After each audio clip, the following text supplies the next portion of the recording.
వారెవా ప్రధాని మోదీ సార్ చూసిండ్రా అన్నదమ్ములు ఇద్దరి చేతుల్ని పట్టుకొని పబ్లిక్ కు అభివాదం చెప్పిండు. చంద్రాల్ సార్ ప్రమాణ స్వీకార కార్యంలో జరిగింది ఇది. అయితే అంతకు మొదలు సీఎం మంత్రులు ప్రమాణ స్వీకారం కార్యమైనాక ఫోటోలకు ఫోజులిచ్చిండ్రు లీడర్లు. అయితే స్టేజ్ మీదున్న ప్రధాని సార్ కు సార్ ఒక పరి మా అన్నను కల్పిస్తా సార్ అని చెవుల చెప్పుకొచ్చిండు పవనాల్ సారు.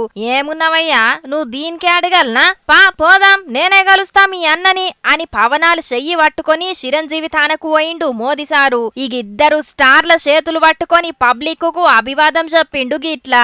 ఇగిది చూసి ఆడున్నోళ్ళందరూ మస్తు సంబురపడ్డరు. ఇగి వీడియోలు వైరల్ అయ్యే వరకు మెగాస్టార్ పవర్ స్టార్ నడుమ పవర్ఫుల్ స్టార్ అని అనబట్టిండ్రు చాలా మంది. గిది చూసినోళ్ళు గిన్నొద్దులు సినిమాలనే ముగ్గురు మొనగాళ్ళను చూసినాం గాని ఇప్పుడు స్టేజ్ మీద నిజంగానే ముగ్గురు మొనగాళ్లను లైవ్ లో చూస్తున్నట్టున్నదని అనుకుంటున్నారట చాలా మంది గిది చూసినోళ్ళు.